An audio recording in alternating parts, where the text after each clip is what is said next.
He stood at around 9.5 feet with an open white shirt and marine trousers.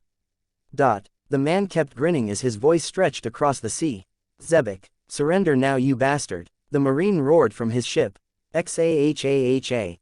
Garp, come and fight me. Another voice echoed over the seas as Zebek stood on his ship, ready to fight.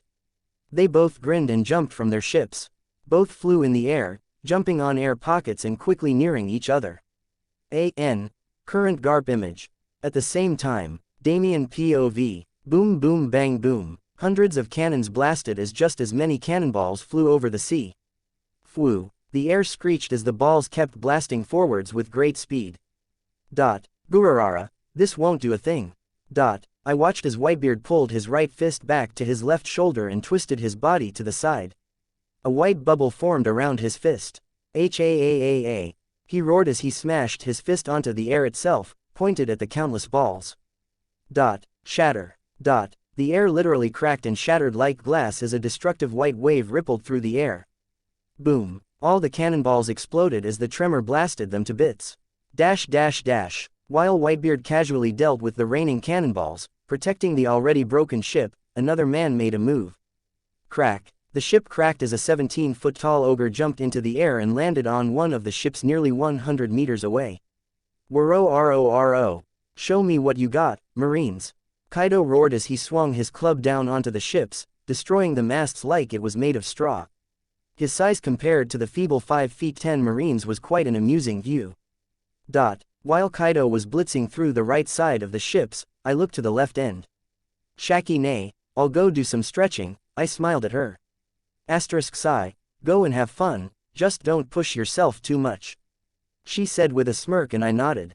Geppo. I had already perfected my Geppo as soon as I saw Garp use it. It was just a small tweak to my primitive style one, changing the jumping angle when popping the air pockets in order to not waste any energy from the bounce, now making it nigh flawless. I popped the air with my feet and landed on the leftmost ship. Thud. I dropped in onto the bow of the ship and saw 200 or so Marines gaze at me. Surrender, kid, we aren't afraid of you. Die, pirate scum. Each one of them yelled out with courage. They were a bit stronger than your average Marine, though it seems they were elites from the branch outposts, not from Marine HQ. I chuckled as I cracked my neck and smiled wildly. Marines, do amuse me, I said as I rushed forward. Third POV. A left fist smashed onto a Marine as he was sent flying to the back, knocking 10 others' fodders. Damien's left leg spun around as it snapped at another one's throat, making him blast through the wooden ground. Bang, bang. Bullets flew from their guns yet had no effect. They simply fell down as soon as they hit his chest, leaving behind not a single scratch. You'll need more than just that.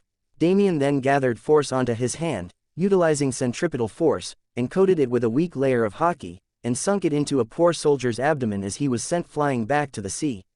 Weak, too weak. Damien shook his head and crouched down to the floor. The Marines were rattled a bit as they froze to see what he was up to. Crush. A single word came out of his mouth as red lines started appearing around him, creeping forth as if it were a ripple in a pond. FWOOO. Pixelated sounds were heard as the entire ship turned red and seemed to be split into small cubes. Wah. Fruit power. Run. They cried as the ship blew apart as the countless cubes split apart and sunk to the sea below. Ah, help me Todd. Mama. The cries stopped as they were submerged into the water and struggled due to the chaotic seas from the battle happening around the area. Zahahaha, that brat's ability is quite powerful, no? Garp. Zebek said in his deep voice. The two tall men stood in the air, gazing at the pulverized ship. Another little monster joined you. Sai Kong-san will be pissed. He shook his head and looked at Zebek again. Garp snorted as he clad his right arm with a dark purple hockey. He cracked his knuckles by clenching his fist. A casual gesture sent out loud thunderous sounds that echoed even louder than the cries of the unfortunate Marines below. Zebek grinned like a maniac. It was shown he carries a sword in on of the flashback pics, but I feel like hand-to-hand works better for him. The red-haired man mirrored the Marine's actions and clad his own left arm with energy. Yet his arm was a bit different. Armament hockey was definitely added, however. Another source of energy was present. His arm was pure black while radiating a deathly dark purple miasma. Not like darkness from the Yami Yami no Mi, but something far more frightening. Screeth. The air around his fist started to howl as it began to wither away as voids in space formed around his arm. The energy around his arm was literally destroying everything around it to the subatomic level. Both men rocketed towards each other as their fists collided with extreme force. Boom. Asterisk. A sound of utter devastation resounded the seas as space itself cracked. The clouds above were completely blown apart as the screeching of air escaped the clash and echoed below. Huge amounts of energy were released as the two fists pushed each other back, breaking the atmosphere itself. A large 20-meter tall wave of water was sent out as a shockwave directly below the fight, raging forth with unending momentum.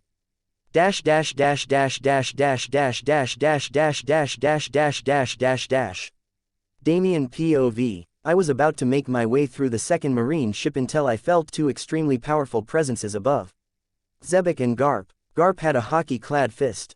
Xebec, his fist was weird. I could hear the hockey, but some other type of energy was mixed in.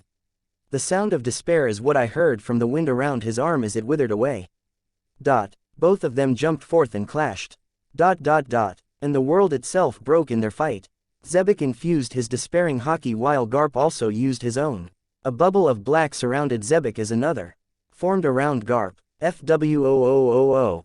Boom. The two men were fighting in two ways. One with physical and brute force, while the other fight was between their minds. Garp didn't use Conqueror's hockey as he never had it, though he used something else. His body started to glow a warm green, his own fighting spirit was being released as it fought back Xebec's hockey. Like Zoro's Ashura but 10x more powerful, the one from Eni's lobby. The sky split and a huge wave of water was sent out in all directions under their exchange. Oyoyoye! I yelled out as I saw a giant wave of water coming from below their fight. The water pushed the remaining 3 marine ships far back, leaving them in cracks and rubble. Thud. Both I and Kaido landed on our ship and saw the mess in front of us. Whitebeard took care of the wave but it didn't hide the simple impact between the captain and the vice admiral. A giant crater in the sea. There was no water below them within a 70-meter radius. The seabed was visible from afar. It created a strong water current that caused a vacuum, pulling the other ships in with the endless surges of water. A single punch from them both could easily destroy a small island at this level. Yet they didn't even use their hockey to its fullest. Woro. Sencho and Garp, both are so powerful. I want to join their battle so bad. Kaido laughed out loud. Kaido-chan, you will die immediately if you try to interfere, Shaki warned him. Gururara, Garp's fist, and Xebec's fruit power, both can determine the fate of an island. Whitebeard laughed. You're one to talk, Mr. Tremor human, I said in my head. Bwahahaha. Xebec, your death powers will bend with my fist. You should surrender before I use my other arm. Garp bellowed out as he stood with not a single scratch. Xahahaha. Garp, I'll kill you one day but right now my ship will break if we continue or dance any further. Xebec grinned. He then looked at the surviving marines and pointed out his left hand in their direction. Touch of death. He said as a black deathly blast of energy raged out of his hand. TCH. Garp Geppo ed over to the ship. He knew that though he could hold back Xebec till reinforcements arrived, even he would be cornered by Whitebeard joining in. Protecting the remaining marines would be the best course of action.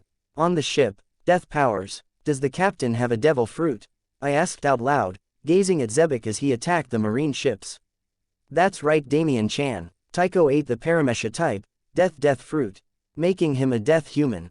Shaki said, with such a power he can produce energy of death that can literally wither away all forms of life. Not even those with high armament can block it. The ones who can actually stand in Tycho's way can be counted on one's hand. Marine Vice Admiral. Garp the Fist. Marine Vice Admiral. Black Arm Zephyr. Marine Admiral. Sengoku the Buddha. Marine Admiral. Basara the Mountain. Marine Fleet Admiral. Strange Beast Kong. She listed them out one by one. I recognized most of them, Garp and Sengoku, obviously. Kong, I recall seeing him once when Sengoku gave his resignation. Zephyr from the movie, but this, Basara, guy, I guess he was the other admiral around this era, eh? Interesting. While thinking over the names I heard a thud as Xebec lands on the ship. Thud. I I really want to fight Garp more, but this damn ship will break apart. He yelled out in annoyance. TCH. Get ready, we're sailing to the Grand Line, he said as he grabbed a gourd of sake. Roger. Author note. You just need to know the following. MC is born, 1468. MC leaves home island, 1482. Current year. Roger reached Lodestar Island prior to Laugh Tale, 1485. God Valley. Incident date, 1486. Roger gets super cancer, 1496. Ed War, 1497. Roger finds Laugh Tale, 1499. Roger's execution, 1500. Luffy sets sail, 1522. Luffy's journey, post timeskip, 1524. Blank. Chapter 14. This is weird. I'm in a large eating hall. Two giants sitting on my left and right. One at 22 feet, the other, 17.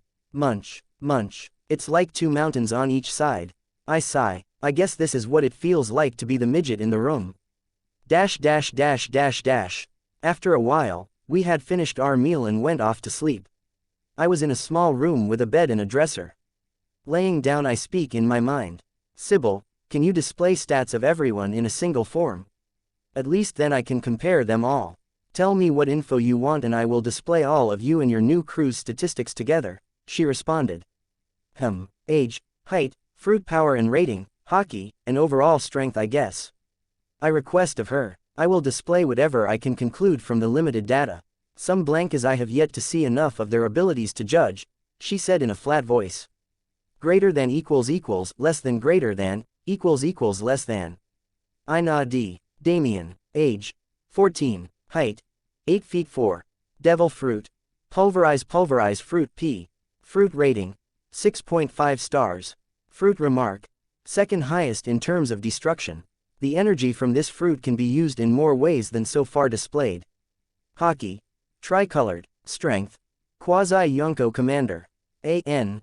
The asterisks refers to the peak of the state. Dash dash dash dash dash dash dash. Rocks D. Zebek. Age, 42. Height, 14 feet 7. Devil fruit. Death fruit P. Fruit rating, 7 stars. Fruit remark. One of the few ultimate type fruits. Controls a major aspect of the world laws. Hockey. Tricolored. Strength. Cannot be determined. Dash dash dash dash dash dash dash. Edward Newgate. Age, 32. Height, 21 feet 10. Devil fruit. Tremor fruit P. Fruit rating, 6.5 stars. Fruit remark.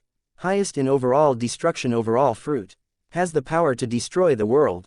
Hockey. Tricolored. Strength. Cannot be determined. Dash dash dash dash dash dash dash. Shikuyaku. Age, 22. Height, 6 feet 1. Devil fruit. TBD. Fruit rating. TBD. Hockey. TBD. Strength. TBD. Dash dash dash dash dash dash dash. Kaido. Age, 1-5. Height, 17 feet 6. Devil fruit. None. Fruit rating. Hockey. Tricolored. Strength. Low tier Yonko Commander. System remark. Special type body. As strength increases the overall durability increases as well. Can reach near the indestructible mark of body endurance. Greater than equals equals less than greater than equals equals less than. Zebek's fruit actually is rated as an ultimate fruit. Whitebeard is still quite young, yet to reach his prime. Kaido and Shaki are both really young. Kaido's still just a teen, barely older than me. As for his devil fruit, it did say in the manga that he ate the fruit after God Valley, so that makes sense. I nod at the given information. Also I do have tricolored hockey as expected, nice. The next morning, I was at the top deck and begin my daily workout, around 3 hours in at 7 a.m. Aratilda Damien Chan, to think you are not even 15 yet, your Nay-san here might have eaten you up if you were a bit older. Shaki said as she eyed my lean and toned body. Though I was 14, my height, body, and maturity didn't seem to match. It did throw many people off. Shaki nay, good morning. I greet her with a smile. Come down, breakfast will be ready soon, she said as she went back down. Be right there, I yell out as I complete my workout. Dash dash dash dash dash dash. I was sitting in the large dining area with the rest. Old man, what's our play in Water 7? Will you go all crazy with your hockey as you did in Freedom Isles? I asked him. Xahaha, I would love to slaughter them all but building a ship. Today's and I don't want Garp or Sengoku on my ass all along. He replied. Sai and Newgate will go stretch a little on the nearby island while Shaki will take care of the shipbuilding. Kaido, brat, you're so damn tall and stand out everywhere. You will have to come with us too, he said once more while chewing his chicken leg. Woro. Sencho, let me fight Garp alright, he said. Garara, a brat like you won't make it out alive from someone like Garp. You'll get your ass handed to you as you did with that golden lion. Whitebeard interjected. My eyes widened upon hearing that name, Golden Lion. Shiki, I asked them. Shaki looked at me with some surprise. You know about Shiki? I heard a few things in Freedom Isles before the old bastard threw his hockey around. I gave a quick excuse. Zahaha, yes, Shiki, that yellow lion fool. I beat the shit out of him but he got away with his annoying fruit powers. Zebek said while shaking his head. Woro, I have only lost 3 times in my life. Each time I have gotten stronger and I will do the same thing once more. He went on to say. How reckless of an ogre you are, Kaido, I commented. Woro, we still haven't fought yet, Damien, come let us fight on the deck. He roared as some battle lust came off him. Both of you kids won't get any food if you destroy this ship from your reckless duel. Shaki dispelled our growing desire to fight. Che. So what should I do then? I asked as I realized he didn't mention me. Brat, we will drop you off at Yojura Island. You'll be fetching something I need for the ship there. He said. I tilted my head in confusion. Don't we have everything we need for the ship already? What is it? It's a metal called blood ore. We need it for the new ship, Zebek answered. What does it do? Isn't Adam's oak good enough? I asked. Shaki then smiled at my words and answered. Hehe, Damien-chan, Adam's oak will be used for the frame, the support, and overall the entire ship's body. The wood from the treasure tree is very durable but it needs more to withstand our crew. She continues. Don't forget that we have a death human, a tremor human, a Kaido and now a pulverizing human on board. And who know what other monsters Taiko will recruit soon. She said. Therefore we will add plates of blood ore coating the wood. This metal has the ability to absorb devil fruit energy from fruit abilities and distribute it through the entire ship. This way no single section of the wood will have too much stress and make our ship practically invincible. I blinked for a few moments then asked, so how come the Navy doesn't just take all this metal for their ships? Garara, it's because they don't know about it. Whitebeard picked up. Zebek found out about it from a poneglyph from his home island in the West Blue. The island mentioned on the stone is on the map but the metal remains hidden except for the family that guards it. Whitebeard answers. The poneglyph said to utter a phrase and the guarding family will listen to your request and bring you to the metal. Zebek yawned. I raised an eyebrow like the rock. What phrase? Zebek squinted his eyes trying to recall. Da Miki Ilum. No, that's not it. Da Mihi Supa. No, that not the one either. His eyes then clicked as he yelled out. Da Mihi Supelektalem. Right, that's the one. Xahaha. Shouldn't he be more discreet with such a metal? Wait, this is Rox D. Zebek, the man who declared war on the world and attacked the island of God Valley. Why would he care about covering his tracks? I shake my head with a sigh. Fine, I'll bring it back. I nod. Xahaha, you can fight later on but now we have to get ready for that. Zebek smiled savagely as he seemed to refer to something beyond the ship. We walked out of the eatery and stood at the deck and saw the sight before us. An incredibly long strip of mountain stretching from side to side to as far as the eye could see. The red line, I said in awe of the beautiful structure. Red line image. The ship can't handle the stress from the ride down the mountain. The speed is too high for the cracked and broken hull, Shaki said with a sigh. Garara, Zebek can deal with that, you guys should grab the mast. I tilted my head to the side, handle it how? The captain's fruits can't exactly be used to fix things. Xahaha, who said anything about fruit powers? Zebek chuckled. A confused expression was displayed on my face as I saw him move to the center of the deck. Just watch, Damien-chan, Shaki said with a smile. Standing for a bit he then smiled like a man about to slay a nation. He then crouched down on the ground and placed his hands on the floor. Thump. His thick, calloused hands rested on the floor as he flexed his arms, contracting his muscles. Ha. He grunted as he pressed hard on the ground with both hands. FWOOOOMMPP. And what happened next had my jaw dropping to the ground. TT this. WORORO. What powerful control over hockey. Shaki saw our faces as she commented. He, this is the strength of the ones at the peak, kids. My eyes were widened in disbelief as I saw the sight before me. The broken and damaged ship. The one on its last leg, as if a single punch could make it collapse. That unamazing looking ship had now changed to a shiny pristine black. He coated the entire 400+ foot long ship in pure armament hockey. Not just the length but the width and the depth too. Everything had turned a shiny purpley black color. This is absurd. I couldn't help but yell out. I know you can coat objects with hockey, but this is too much. To coat a huge ship, one capable of house giants like Whitebeard and Kaido, in pure solid steel like hockey in mere seconds. Such control, such magnitude, it's amazing. The integrity of this hockey, it's not a $2 coating like mine but rather one solid enough to easily deflect cannonballs like flies. The spiritual density of the hockey particles is so compact. My hardening density is barely like the particles present in a liquid, weak and fluid with large gaps. Zebek's coating is that of a tough solid, compact and unshaken steel. Sybil, what level of mastery is this? I asked in my head. This scale of hardening and its integrity, its easily advanced mastery, I would even bet all your system points that this captain of yours is almost at the peak of this branch of hockey. She responded, advanced mastery but close to the absolute peak of armament, this is the strength of someone who stands at the peak of power. I said in amazement. I then clenched my fists, one day I too will reach this stage. One day, Our pure black ship, heck even the sails were black, was now ascending the reverse mountain and finally reached the peak. What a view! I marveled looking at the orange sky as the ship started to descend. I and Kaido grabbed on the mast while Shaki grabbed the doorpost to the cabin. Whitebeard just stood there, as stable as Mount Tai. Zebek just sat on the mast laughing his crazy ass off. PSHHHHH. The boat fell onto the sea of the Grand Line. Yet a storm was what welcomed us, rather than the sunny weather back in the west blue.